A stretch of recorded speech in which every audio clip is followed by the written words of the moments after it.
ready? It's the Roundtable with me, Robert Bannon. Well, hello, everybody. Welcome to the Roundtable. My name is Robert Bannon, and I'm so excited. You know, we're the place where artists talk about art, and we have an artist that's about to come on here, an actor, an author. He does a little bit of everything, and I am already fascinated and in love. He's the sweetest. He's the sweetest, kindest gentleman. For 40 plus years, you've seen him on television from soaps, daytime to prime time to being an author. Now there's a podcast that, as a history teacher during the day, this is right up with the sixth grade curriculum in New Jersey. I'm so welcome to the show. Oh, Thaao, thank you. Thank you so much for being here. Thank you. It's a pleasure. My friends who and family members who are obsessed with the daytime television through it all have fanned out that you are going to be joining me today. So it's an honor to be with you. It's an honor too. As I said to you before, I love your personality. Thank you. That means so much. And I love your body of work and the amount of work you have done as an artist. When I was researching and thinking about you growing up in Australia and making the leap of faith to come here to the United States to become an artist and to be an actor, when you look back at the day you decided to travel and come here, how do you wrap your head around the past decades of work and what has transpired? You know, it comes to a time where you realize you have an arc in life where you can see the whole picture. And you can't do it when you're 30, 40, 50, 60. It suddenly comes into view. And that's because you're leaving yourself alone and you've seen who you've become. And when I think of my beginnings, which was so long ago, and how I got a free trip to America with the Ballet Folklorico of Mexico and landed in New York with $180 in my pocket, and then saw Broadway shows. And I was not an actor, but I just loved the energy of New York. And it all started so innocently. And then, you know, you get into the business and you realize that you have to strengthen your inner side. And that was not developed enough for me. So I had to go to spiritual counseling, which I did for many, many years. And I found a great mentor. And from there, I realize now, because when I speak to my brother, who calls me 2-3 times a week from Australia, it's a way of realizing how far you've become in life and what you've done. Did I say there were failures in those realizations? Yeah. But perseverance is the thing that wins out for me. And the fact that my path was crossed by some great people. Wow. I think, I went to acting school and conservatory school, and the first year of acting school was about an inner life, trying to figure out what you just said, to be able to process who you are and the emotional and spiritual life, to then translate that before you can do the work. That's a really powerful lesson for artists out there. Yeah, if you don't know who you are, then how do you know how to interpret? If you don't know the core of who you are, how will you understand the core of the character you're going to be playing? What resonates with you when you make choices? And I had some, great fun, and I had some times where it was difficult. But all that is the process. You don't gain if you don't go through it. I can't believe you were talking about 40 plus years. You don't age. I mean, I remember growing up in the 80s and watch it. We had a babysitter named Jenny Kabibbo, who was a big soap fan. We watched every day. Jenny Kabibbo would put on you. And when I saw you and when I was thinking about you, I was like, we grew up with this in the background. When you run into people who watch you every day in their house, in their kitchen, in their living room, when you've done 40 years on a show or multiple shows, they must feel like you're a part of their family. They must feel like they know you. That you've literally been in their lives for decades. Yeah, sometimes you've got to separate yourself from. Yes. I mean, otherwise you're in trouble. Yeah. You start believing that all this is true, and you are this and that, and you're going, oh, no. What's good about the fans is they keep you grounded. They remind you, you're just like us, but right. You've made a different choice. But yeah, it's I think when you go to the movies, I used to remember as a boy, you I used to dream there about coming to America because I thought the movies I saw about those times were innocent and beautiful, marriages and families and all that was just something, because I was in the Greek community and there was a different reality there. It was all a lot of laws. Um, but finally when I did make it into the business, um, I thought to myself, it's not enough. I thought I didn't feel satisfied. I thought, yes, it was a nice paycheck. Yes, I was playing a character that varied from being charming to madness. And then I took journeys, and those journeys suddenly broadened my aspect of life because I was allowed to see how other cultures lived and what remained for them. So, firstly, of course, I wanted to go to Egypt, and then I wanted to go to Greece. And the two things that made me cry, that were part of the illusion when I was a child, was the Acropolis and Cheops's pyramid.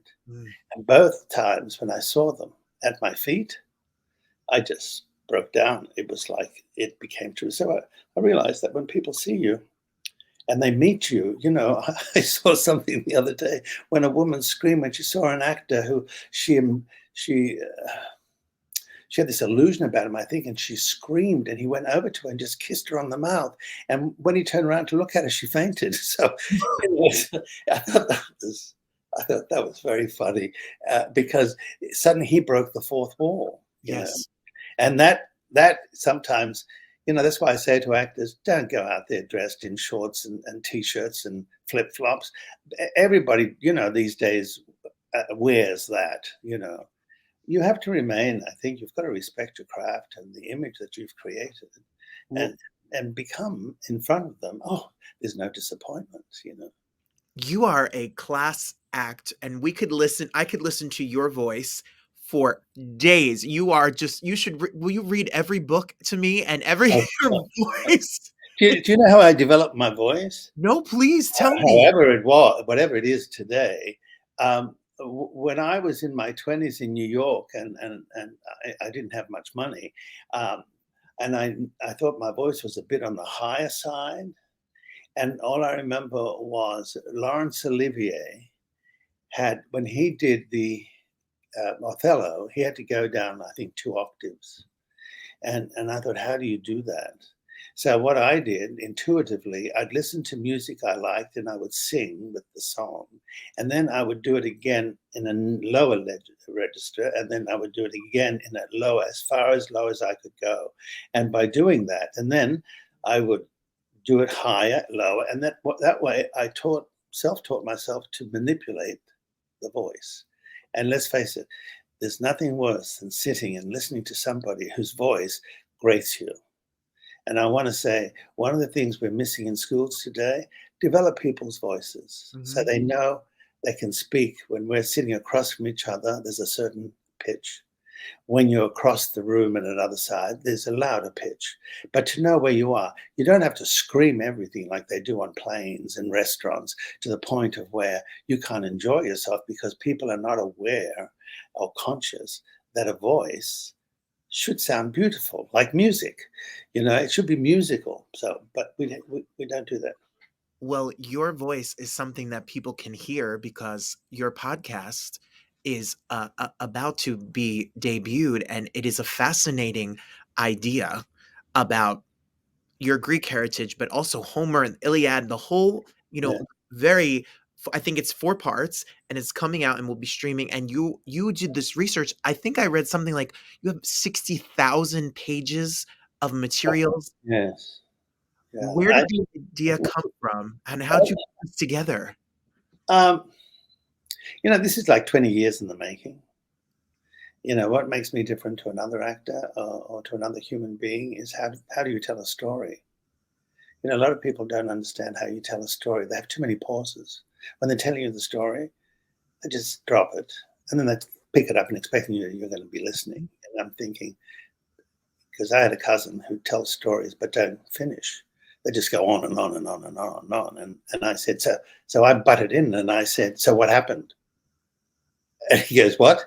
I said, well, you're telling us a story, but what happened? And he stumbled because there was no conclusion. So people don't know when to stop, in talking. So if you're going to tell a story, please listen. You too, who are telling the story, so you know that people are getting what you're saying. So all that came together along the years of training.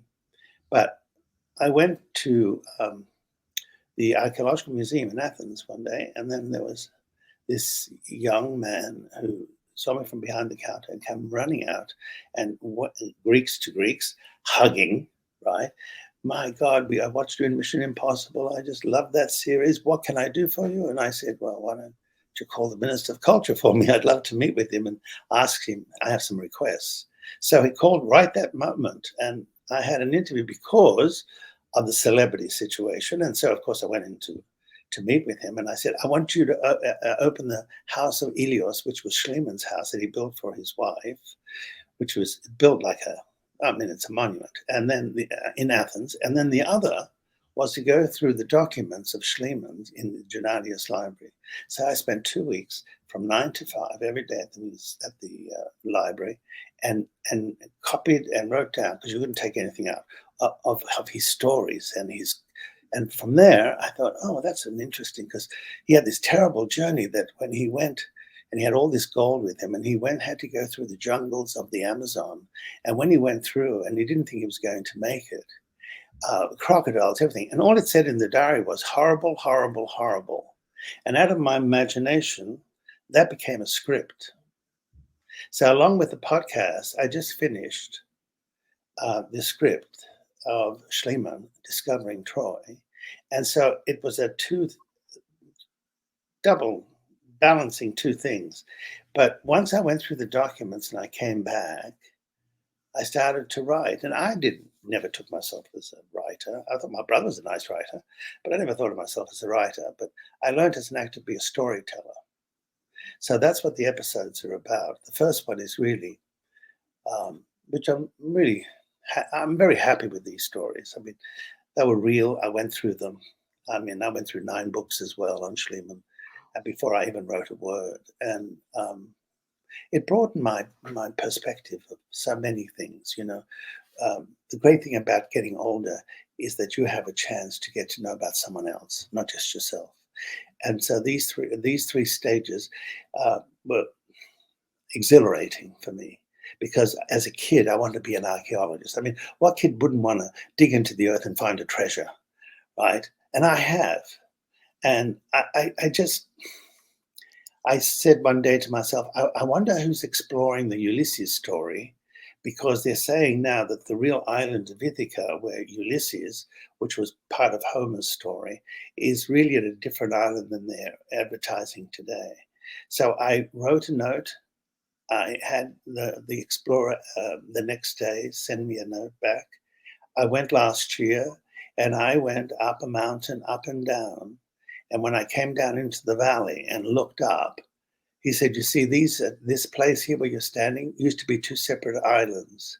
In the 4th to the 5th century AD, the mountain that used to stand there is down here, through a humongous earthquake and a huge tsunami that lifted the island.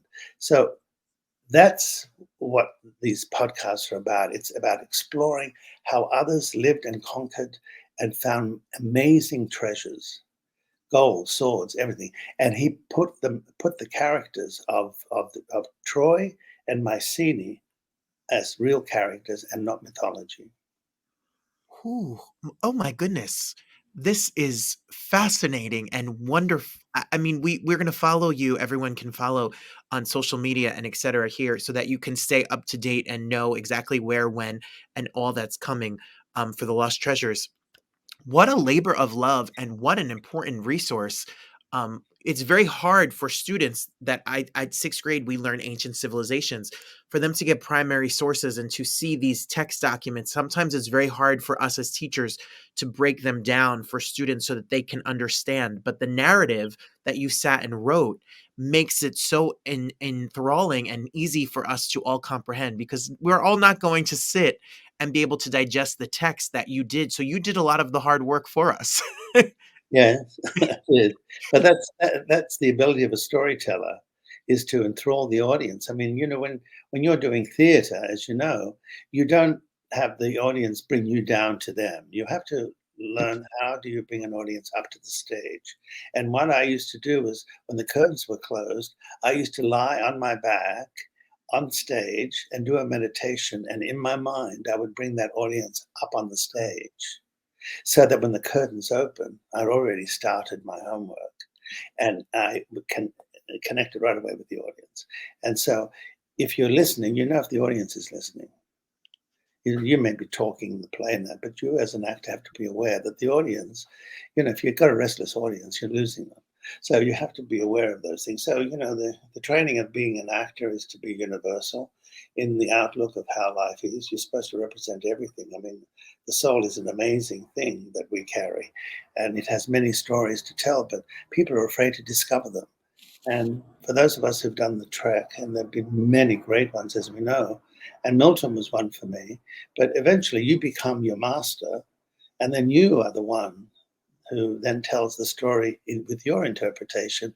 And students are gullible. They're wanting to learn. They want to grow. They want to be enticed. They want to, as I said, they want to find treasure. And treasure can be in many things. It doesn't have to be gold and metal, but Yes. something comes out of it. When you touch something for the first time, like I did when I went to Egypt, and my guide said to me, "We have just found a new tomb, 2340 BC. How would you like to be the first person to enter that tomb in over 4,000 years?" And I went and I entered that tomb, and for the first time, anybody, and I found treasure in there when I was digging in the sand. So that was my first experience. So I knew I had an interesting life if I followed my intuition. What your life is so incredibly fascinating in just 17 minutes. I mean, we are hooked. You have written about your life. You are a artist through and through, multifaceted, writing books and aside from the on television and stage. And you seem to me, in just from my own gut feeling, you take art as a real as do I. It's like a call. It's a service. You're providing a service to an audience. It's a very valuable and important tool. How do you juggle if it's writing? Here's a book, The Journey of My Days, My Lives, which you can get right now, or it's cooking and throwing dinner parties that you're famous for doing out there in Los Angeles, etc. How do you how can you have a little bit of it all? How do you departmentalize and choose what gets your energy, and how do you fit it all in? You know, um, as a host or as a storyteller, um, to me, when I was in my early 20s, I worked at the UN for 1 year. But the people I'd met, and when I went to their homes for dinner, the table was amazing. The food was amazing. The manners were amazing. Being on time was amazing. I remember I was 26 years old. I had a new suit. I had my hair cut really short. And I had to be at this house in this penthouse on Park Avenue at 7 o'clock. And I didn't have, I was a student and I couldn't afford to buy flowers. So I went along Park Avenue and I cut 2,000 tulips and I wrapped them in newspaper. And when the host opened the door, I was there exactly 7 o'clock. They said, "Oh my God, what beautiful flowers. Where'd you find them?" I said, "On Park Avenue." So, it's you get by with your own wit, and your insights. But no, that people lived well. We were part of a golden age or the end of it. Mm. I'm just so sorry that young people today, I'm sure they're going to create their own, but TikTok and a few of the other things that are just a breeze that come in and leave because you don't have to think very long and you don't have to stay very long. But to remain and to really get involved with something in the deep meaning of it. When people say, "Oh God, you're deep," and I'm saying, "No, you're shallow." People don't know. They're too afraid, or they get uncomfortable. It's like they want action movies real fast. But when you leave a movie that is just about action, you don't leave with anything. Mhm. When you go see a movie, that's what's great about, the great directors we still have left, the Spielbergs, the Scorseses, because they're artists, and thank God for them, because they're leaving us memories of things, of how we lived and how well we did things. And to me, it was always about doing things. I always remember, well done. But someone said, well done. That was a big compliment. So for those of us who went through that age, we have to tell the stories. I'm talking about 19th century and stories from ancient times. But these were, the stories remain because they're great stories. They're classics. That's why they're still here, and that's why we can still talk about them. How do you inspire people? You have to inspire. Don't take away. Don't. I've kind of bypassed people in my life now that are too negative.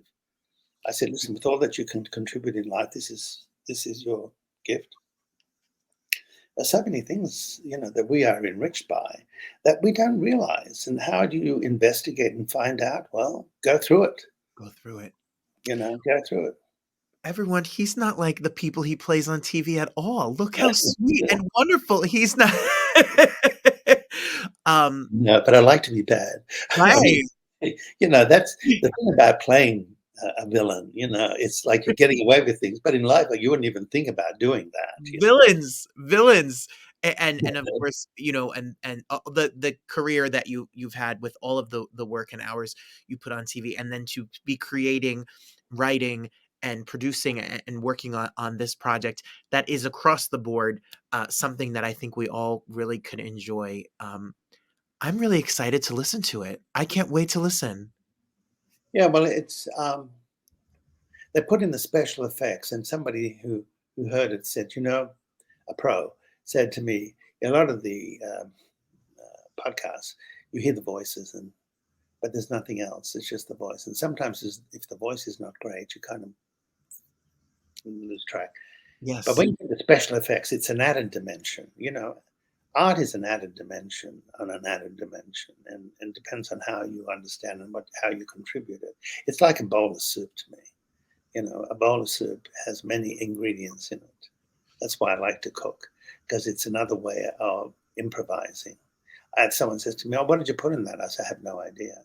But when I did the cookbook, I wrote it in my head.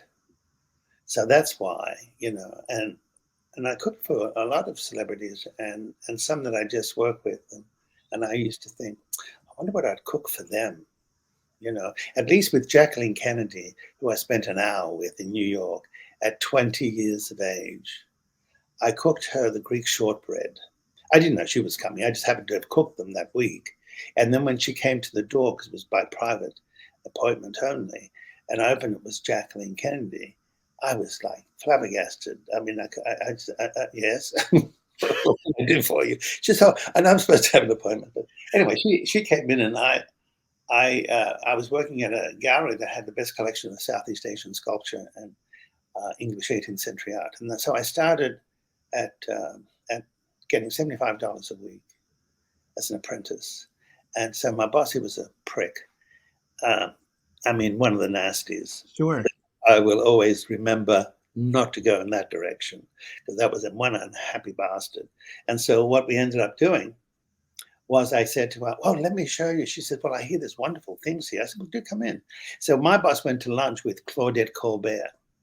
Okay. Right, the great actress from the 30s, Yes. 40s, right? And she said, I looked pretty that day. And she said, "Oh, Robert, he looks so pretty. Why don't we ask him for lunch?" He goes, "No."